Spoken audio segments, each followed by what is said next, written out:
Hello বন্ধুরা, আজ আমি তোমাদেরকে আবার একটা নতুন গল্প শোনাবো, যার নাম হলো ব্যবসায়ীর পতন এবং উত্থান। অনেক পুরনো দিনের কথা। বর্ধমান নামের এক শহরে একসময় একজন ব্যবসায়ী থাকত। রাজাদের ওর ক্ষমতার ব্যাপারে ভীষণ ভালোভাবেই জানা ছিল। ব্যবসায়ীর কাজকর্মে রাজা ভীষণ খুশি ছিলেন এবং ওকে রাজ্যের প্রশাসক বানিয়ে দেন। নিজের বিভিন্ন কৌশলে ব্যবসায়ী রাজা এবং রাজ্যবাসী সবাইকেই খুব খুশিতে রেখেছিল। ব্যবসায়ী যখন নিজের মেয়ের বিয়ে দেয় তখন রাজা এবং পরিবারের সবাইকেই ডেকেছিল এবং কিছু সেবককেও ডেকেছিল। কিন্তু ভুলবশত একজন সেবক এমন চেয়ারে বসে পড়েন যেখানে রাজা এবং রাজপরিবারের লোকেদের বসার কথা ছিল। জায়গাটা দেখে সেই সেবক মনে মনে ভাবে, আরে ভাই বাহ, জায়গাটা দারুণ। এটা দেখে মনে হচ্ছে ব্যবসায়ী কত টাকা খরচ করেছে এর পেছনে। ব্যাস আর কি, ওকে ওখানে ওইভাবে বসে থাকতে দেখে ব্যবসায়ী প্রচন্ড রকম ভাবে রেগে যান। তোর এত সাহস যে তুই রাজ পরিবারের জায়গাতে বসে আছিস? তুই জানিস না এটা কাদের বসার জায়গা? চল এবার এখান থেকে ওঠ।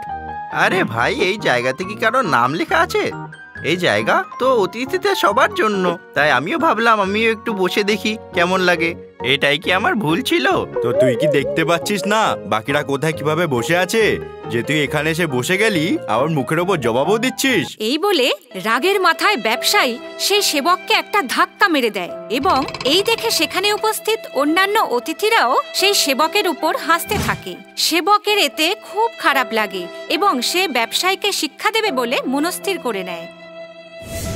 পরের দিন যথারীতি সেবক রাজার ঘর পরিষ্কারের কাজ করতে থাকে এবং সে লক্ষ্য করে রাজা আধ ঘুমে শুয়ে রয়েছেন।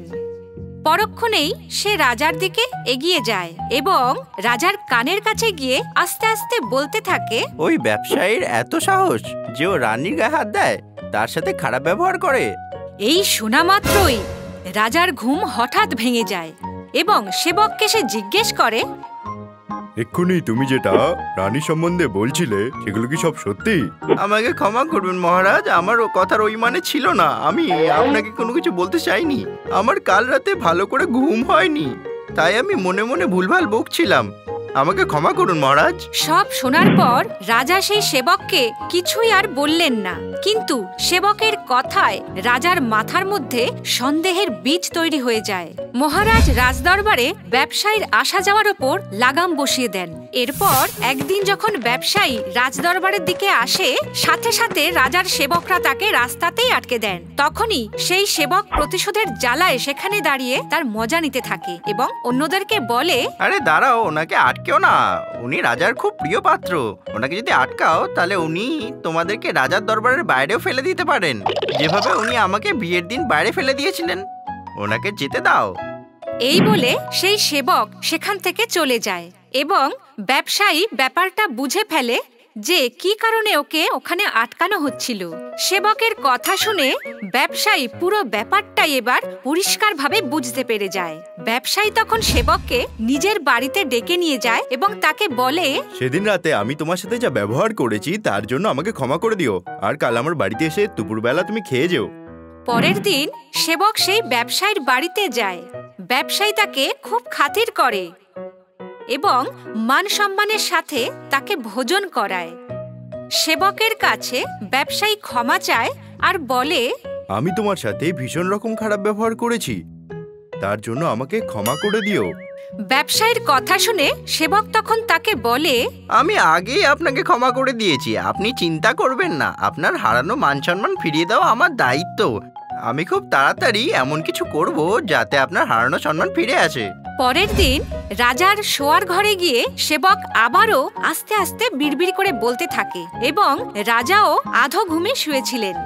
আমাদের রাজা বড় বেশি ক্ষুধার্ত, স্নান করে গিয়েও খাবার খান।